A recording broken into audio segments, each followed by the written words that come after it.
ঘরে সবসময় হাতের কাছে থাকে এরকম কিছু উপকরণ দিয়ে একটি পিঠা তৈরি করে দেখাবো। প্রিয় দর্শক, আসসালামু আলাইকুম। সবাইকে স্বাগতম জানিয়ে শুরু করছি আমার আজকের পর্ব।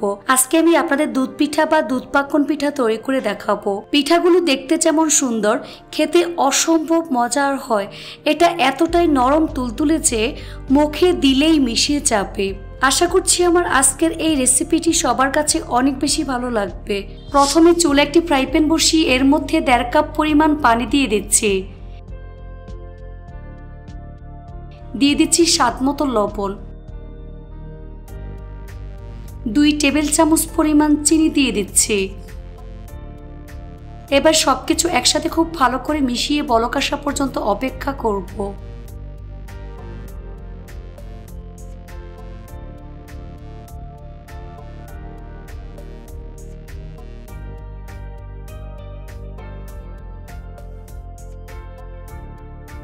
যখন পানিতে খুব ভালো করে বলক চলে আসবে তখন এর মধ্যে 1.5 কাপ পরিমাণ ময়দা দিয়ে ভালো করে মিশিয়ে নিচ্ছে। এ পর্যায়ে চুলার স্লো মিডিয়ামের মাঝামাঝি রেখে অনবরত নাড়তে হবে। অর্থাৎ সিদ্ধ রুটির ডোটা ঠিক যেমন করে তৈরি করা হয় ঠিক সেইভাবে ডোটা তৈরি করে নিতে হবে।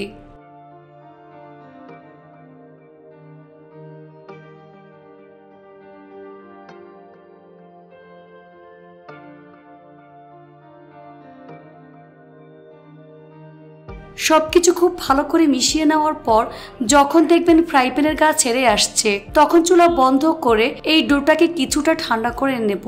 এখন এটাকে ঢাকনা দিয়ে ঢেকে রেখে দেব প্রায় 5 মিনিটের মতো। তারপর ঠান্ডা করে নিতে হবে। হাত দিলে সহনীয় এমন গরম রাখতে হবে। তারপর একটি মিক্সিং বলে নিয়ে নিচ্ছে।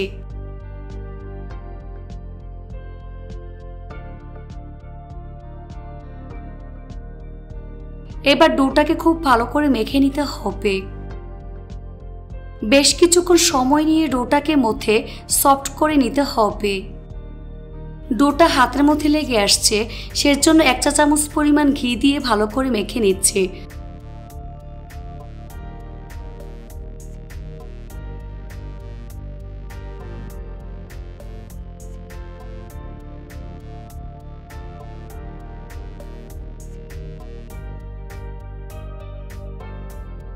দেখুন ডোটা ঠিক এরকম সফট করে নিয়েছে। এখানে ছোট একটি বাটিতে একটি ডিম নিয়ে নিয়েছি।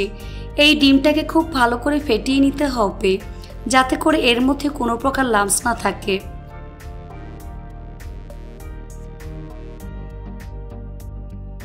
এবার ডোয়ের মধ্যে অল্প অল্প করে দিয়ে মিশিয়ে নিচ্ছে।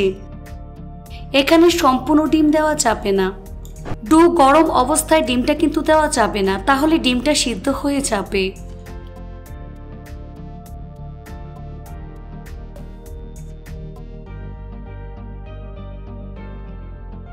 যখন দেখবেন ডোটা হাতের মধ্যে লেগে যাচ্ছে তখন চাইলে ঘি কিংবা তেল ব্যবহার করতে পারবেন।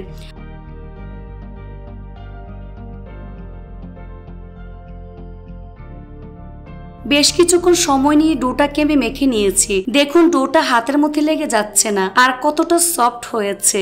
এবার এখান থেকে অল্প পরিমাণ মিশ্রণ নিয়ে প্রথমে হাত দিয়ে খুব ভালো করে চেপে গোল করে নিচ্ছি। তারপর ঠিক এরকম লম্বাটে শেপ দিয়ে বানিয়ে নিচ্ছি।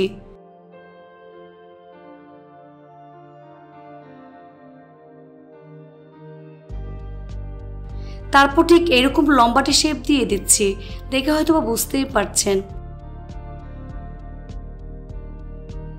এভাবে একে একে সবগুলো তৈরি করে নিতে হবে।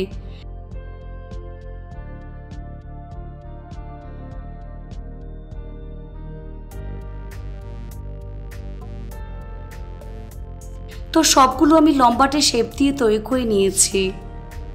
পিঠার ডিজাইন তৈরি করার জন্য আমি এরকম একটি চিরুনি নিয়েছি আর চিরুনি খুব ভালো করে ধুয়ে পরিষ্কার করে পানি ভালো করে শুকিয়ে নিয়েছি। পিঠাটা যাতে আটকে না যায় সেজন্য সামান্য পরিমাণ ঘি চিরুনির মধ্যে মেখে নিচ্ছে। তারপর একটি পিঠা চিরুনির মধ্যে নিয়ে নিচ্ছে। তারপর চিরুনির মধ্যে নিয়ে ঠিক এরকম ডিজাইন করে নিচ্ছে। একটু খেয়াল করলেই বুঝতে পারবেন কাজটা আমি কিভাবে করছি। এটা বলে বোঝানোর কিছুই নেই, দেখে আপনাদের বুঝে নিতে হবে।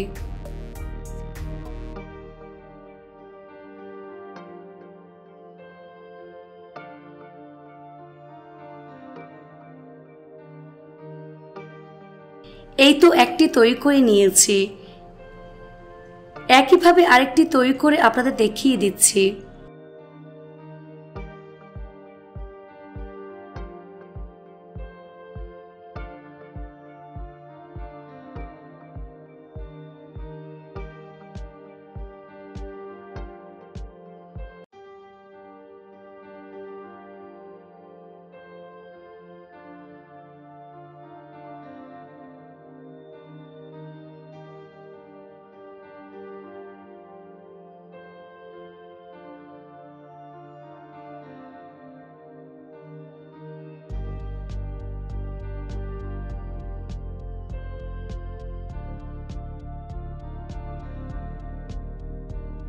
এভাবে সবগুলো আমি তৈরি করে নিয়েছি। এবার পিঠাগুলো ভাজার পালা।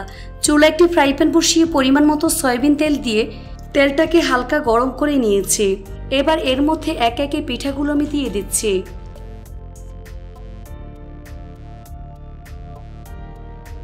নিচের পাশ হালকা ভাজা হয়ে আসলে উল্টে দিচ্ছি।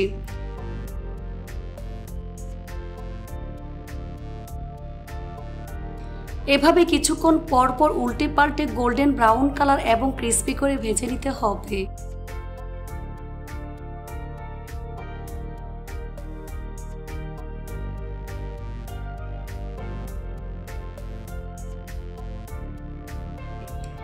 যখন দেখবেন পিঠার মধ্যে এরকম সুন্দর কালার চলে এসেছে, তখন পিঠাগুলোকে আমি উঠিয়ে নিচ্ছি।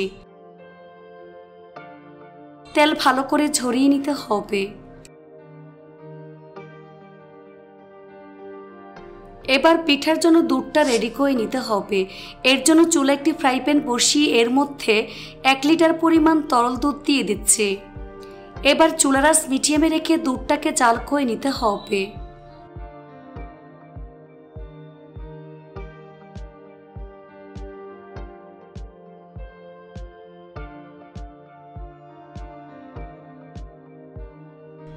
তারপর 1 কাপ পরিমাণ চিনি দিয়ে দিচ্ছি। এখানে চিনিটা আপনাদের স্বাদ অনুযায়ী ব্যবহার করবেন। 4টি এলাচ দিয়ে দিচ্ছি। অবশ্যই এলাচের মুখটা ফাটিয়ে দিবেন। তারপর ভালো করে মিশিয়ে নিতে হবে। এবার বলক আসা পর্যন্ত অপেক্ষা করব। 2 থেকে 3 বার বলক উঠিয়ে নেব। দুধটাকে বেশি জাল করে ঘন করে ফেলা যাবে না। দুধ বেশি ঘন হলে পিঠাগুলো কিন্তু ভিজবে না।